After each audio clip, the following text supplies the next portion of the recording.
Hello, hello les amis poissons, ascendant poisson, signe lunaire en poisson, bienvenue pour cette guidance. Aujourd'hui, nous regardons quels sont les messages que vos guides cherchent à vous transmettre par l'intermédiaire de ce tirage pour la période de mi-décembre, mi-janvier 2023.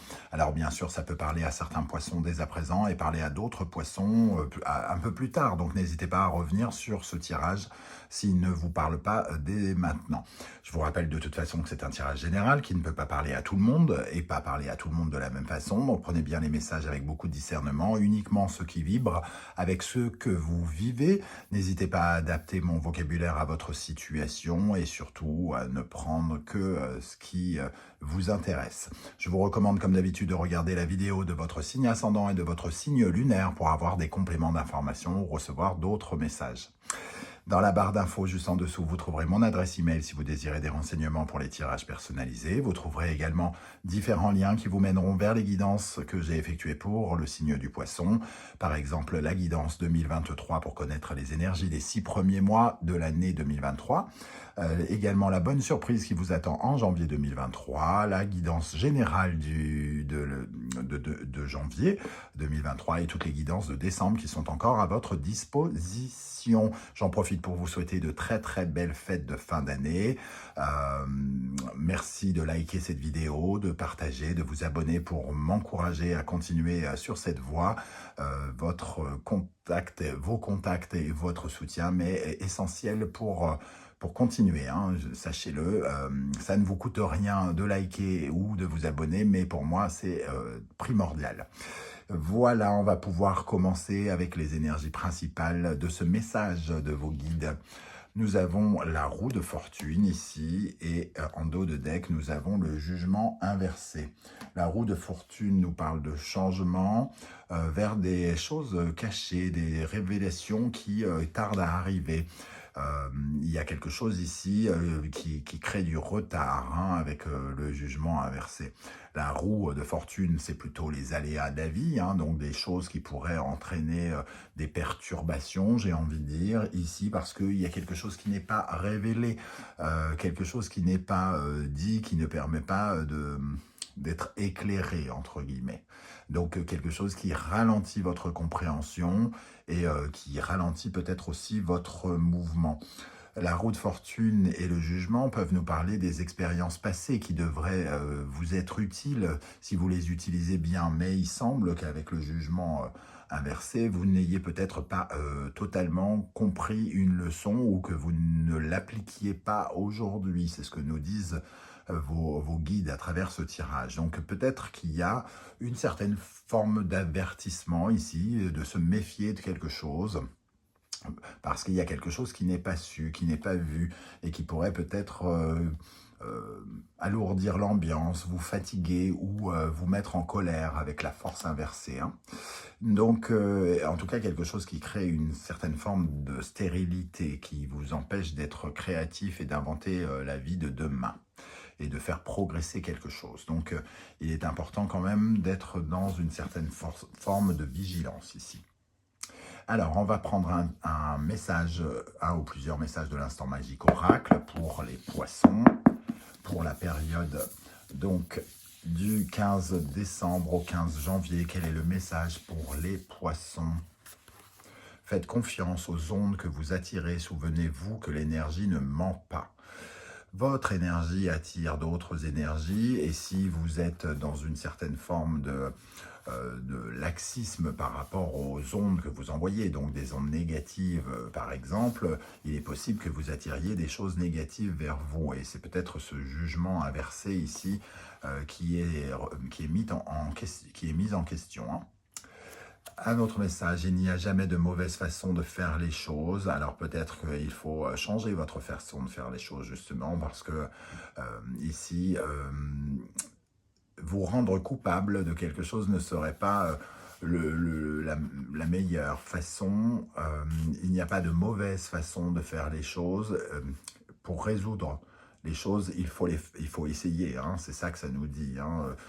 Il faut essayer, tenter de trouver des solutions et elles ne sont pas forcément celles à laquelle vous pensez à proprement parler, mais il y a d'autres méthodes. Ne culpabilisez pas de choisir d'autres méthodes qui pourraient vous faire avancer. Ok, alors avec l'oracle de l'ultime vérité, quel message avons-nous? Nous avons la panthère et nous avons le contrat. Donc ici, on nous parle de communication, peut-être vis-à-vis d'une collaboration, d'un partenariat, d'une relation, pourquoi pas, professionnelle, sentimentale ou autre. La panthère nous parle de créativité, de communication. Donc ça nous parle peut-être d'un courrier ou de communication téléphonique ou écrite avec quelqu'un. Le contrat, ça nous parle de la notion finalement du signe de la balance, donc de notre façon de nous lier aux autres. Et peut-être ici, comme on parle un peu de vigilance, peut-être qu'il y a une méfiance à avoir contre la signature de quelque chose, contre un partenariat ou quelque chose comme ça. La panthère, elle est très séduite, en tout cas, par quelque chose, et elle peut peut-être finalement être... vous pouvez vous laisser convaincre par cette panthère qui est très créatrice, créative, qui est très bonne communicante, qui vend bien ses idées, et cette idée de contrat où ici, il y a beaucoup de monde peut-être qui interviennent. Ça peut nous parler de votre collaboration dans le travail, dans votre façon d'améliorer les choses. Ici, on voyait qu'il y avait une certaine forme de stérilité avec l'impératrice inversée et la force qui vous demande beaucoup de vitalité. Donc, il y a beaucoup d'énergie à mettre par rapport à quelque chose en lien avec les autres, semble-t-il. Ok, on va continuer à avancer pour en savoir un peu plus. Alors, avec l'oracle bleu, nous avons l'énergie du temple, ici. L'énergie de l'indécision, ici, et la femme. Donc, on voit ici, alors peut-être que ça nous parle d'une femme, hein, ici, mais comme c'est un tirage général, ça peut être bien entendu un homme. On va rester non-genré dans ce genre de situation générale, mais on voit qu'on a des doutes. On a des doutes dans son fort intérieur. Le temple, ça représente vous, vous à l'intérieur de vous, votre petite voix intérieure, par exemple, qui vous parle et qui a des doutes concernant cette panthère ici, cette femme, cette communicante, cette communication. Vous avez des doutes par rapport à ce que l'on vous dit, semble-t-il, et peut-être que vous avez raison, puisqu'il y a des choses qui sont peut-être... qui ne sont pas encore dévoilées, qui ne sont pas éclaircies, on ne vous dit pas encore tout.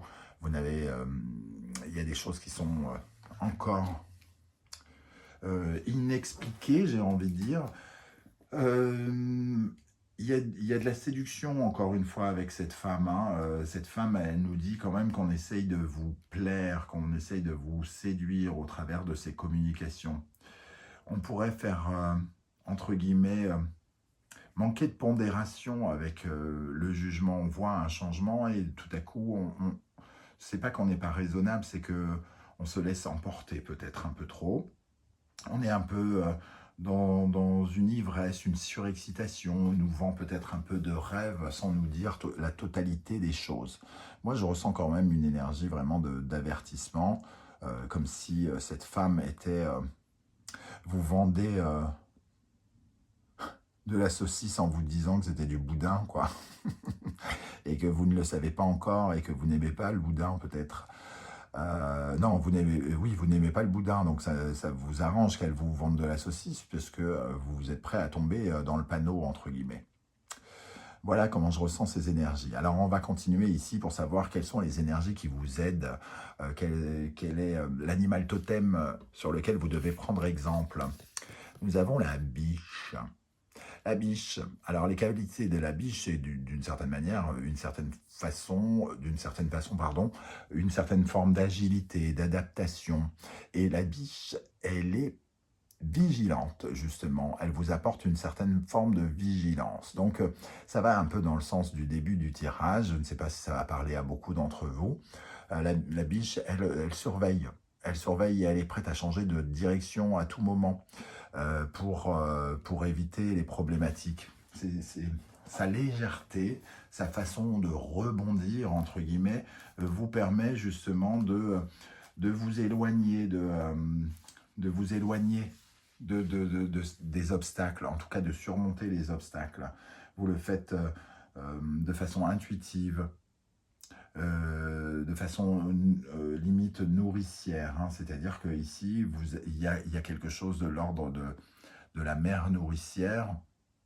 On parle de choses concrètes aussi, de pouvoir rebondir de façon concrète très rapidement par rapport aux difficultés qui sont mises au travers de votre route. Ok, alors j'oubliais quand même la notion d'intelligence avec la femme, hein. La femme nous parle d'intelligence, de réceptivité, d'intuition aussi. Donc peut-être que vous ressentez des doutes par rapport à quelque chose et qu'il vous faut quand même vous faire confiance par rapport à cette réceptivité, cette sensation que vous ressentez peut-être au plus profond de vous, par rapport à ces doutes que vous ressentez ou par rapport au fait que peut-être vous ressentez qu'il y a quelque chose qui n'est pas clair. Avec cette biche, nous avons l'énergie du 7 d'air, donc du 7 d'épée. Le 7 d'épée, ça peut être de la malhonnêteté, justement. Mais ça peut être aussi votre malhonnêteté à vous, c'est-à-dire votre ruse. Alors, on ne peut pas comparer la ruse avec la malhonnêteté, mais finalement, la ruse, c'est utiliser des méthodes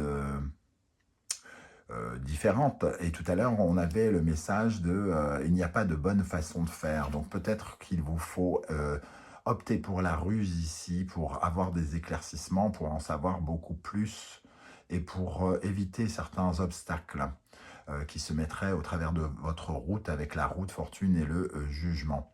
Ici, soit vous rencontrez la malhonnêteté de quelqu'un et il vous faut ruser parce que vous avez appris quelque chose, ou alors, face à une problématique, vous essayez d'apprendre de vos erreurs passées et d'utiliser de nouvelles techniques ici pour pouvoir passer, hein.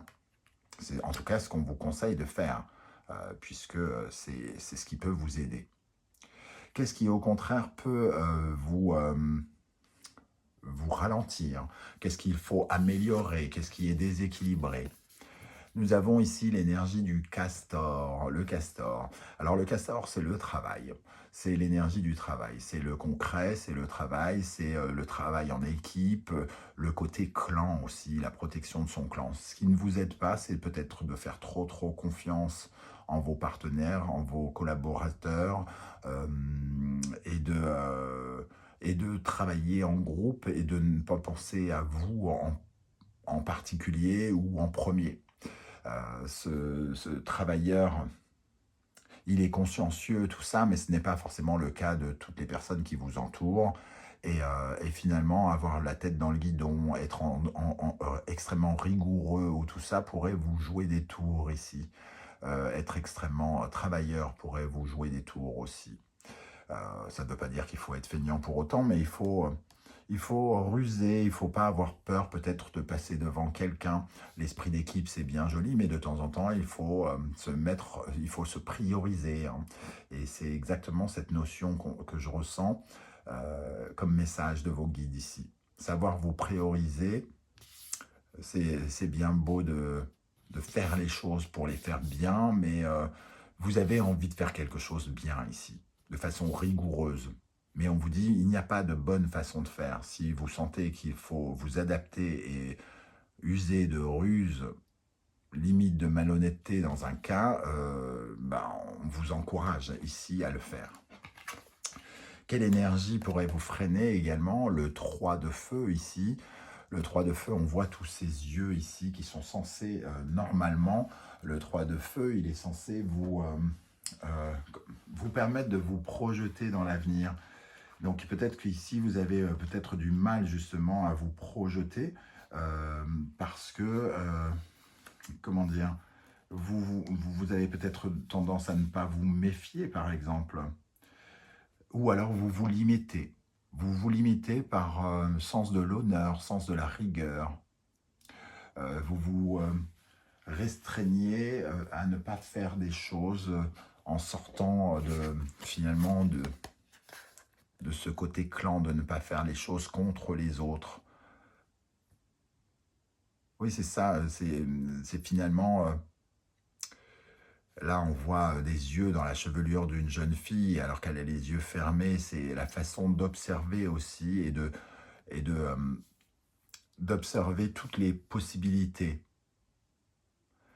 Ce qui vous empêche peut-être, qui vous freine, hein, qui vous empêche d'avancer, c'est de vous limiter à d'anciennes méthodes rigoureuses et de personnes consciencieuses.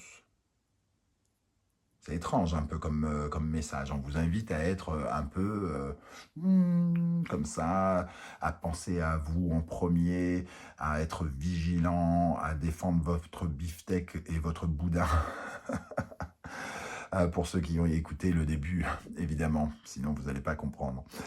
Ok, alors on va regarder maintenant les conseils que vos guides cherchent à vous transmettre. Nous avons ici donc l'énergie du Taureau et du Capricorne, Vénus et Saturne. On voit ici quelqu'un qui se résout comment dire, à se contenter de ce qu'il a déjà. Parce que c'est un homme sans chaussures, qui est connecté à la terre, qui est connecté aux valeurs simples, à protéger la nature, protéger les animaux. Quelqu'un qui se contente de ce qu'il a, qui n'est pas gourmand en termes d'argent peut-être, qui sait accepter de se limiter, par exemple financièrement, ou de ne pas être trop gourmand. Alors il se contente de ce qu'il a et aussi peut-être qu'il sait ce qui a de l'importance. On vous invite euh, à vous tourner vers ce qui a vraiment de la valeur. Plus que l'argent, il y a des choses qui ont plus de valeur encore. Alors qu'est-ce qui a de la valeur? Normalement, c'est pas de tromper les gens, hein, on est d'accord. Donc il y a un mystère ici que vous pouvez peut-être comprendre face à votre situation. On vous demande d'accorder de la valeur à ce qu'il y en a vraiment pour vous.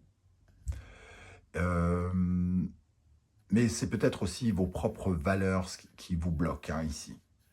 Vos valeurs habituelles. Ce qui, pour vous, a de la valeur peut vous bloquer ici et vous empêcher de passer quelque part. Ok. Le deuxième conseil, ici, Taureau et le Poisson, Vénus et Neptune. Le rêve. Le conseil, on vous invite à rêver, à appeler le jardin des esprits ici, de vos souhaits. On voit cette jeune femme qui plante un arbre et en fait, elle demande à ses fées, à ses elfes, de venir aider cet arbre à pousser, à grandir et à porter des résultats. Alors le conseil ici, pour moi, c'est de ne pas vous faire d'illusions par rapport à la valeur des choses. De ne pas vous faire d'illusions par rapport à l'amour que l'on vous porte. Peut-être que vous travaillez avec des gens qui vous aiment beaucoup moins que vous ne pensez et que il ne faut pas vous limiter pour eux, par exemple. C'est ça que ça peut vouloir nous dire. Soyez réaliste par rapport à la valeur des choses. Je ne sais pas comment ça peut vous aider, mais voilà, c'est le message que je reçois ici. Alors, troisième conseil, Gémeaux, Balance, Vénus, du moins Mercure, Vénus, pardon. Alors ici, on nous parle bien de communication en lien peut-être avec un partenariat, peut-être avec des contrats, comme on le disait ici, des signatures, des partenariats, voire de la justice. Il y a des discussions ici. Alors peut-être qu'on vous invite à défendre votre beefsteak, défendre vos intérêts, à être vigilant, ne pas faire confiance au travail des autres et vous engager peut-être un peu plus. Ici, on nous parle de sociabilité, de vos contacts, des gens qui sont autour de vous et des gens avec qui vous êtes en partenariat. On voit qu'on est en couple de deux systématiquement. Et ici, on ressent le besoin de se connecter à des personnes, mais pour ça, il faut avoir l'impression de faire la paire. Sinon, il vaut mieux être seul comme cette femme que mal accompagné.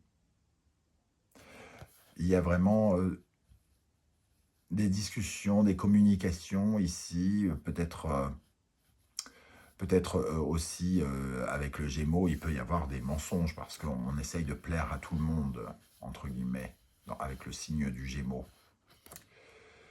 Et donc, on peut dire des choses pour ne pas déplaire, hein, et qui se révèlent ne pas être totalement exactes. Donc, il peut y avoir aussi cette méfiance par rapport à la confiance que l'on accorde aux autres au travers de cette carte.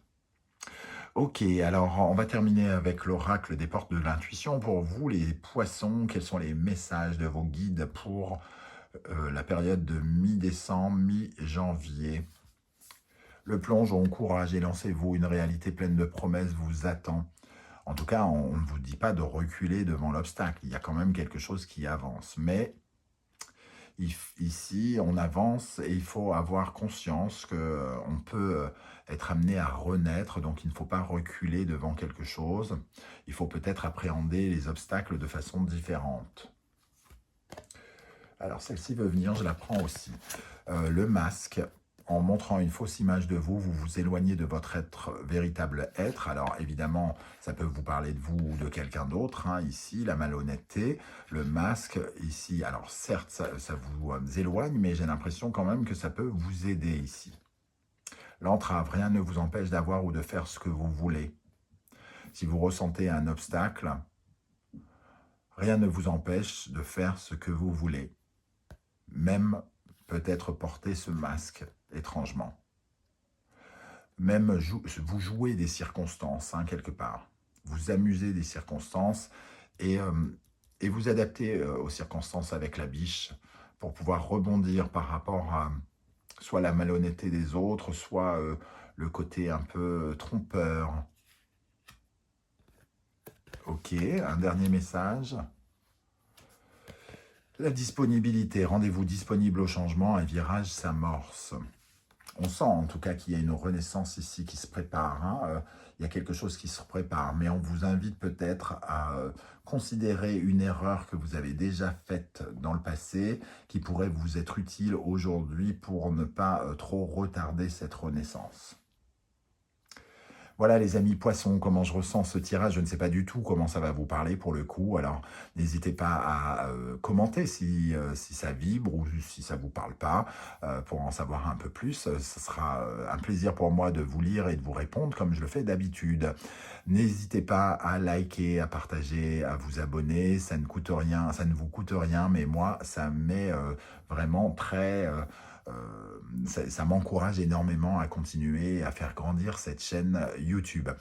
On se retrouve très très bientôt pour de nouvelles guidances, notamment une guidance 100% sentimentale. En attendant, prenez soin de vous les amis poissons, merci d'être là et surtout passez de très très belles fêtes de fin d'année. À très bientôt, ciao ciao.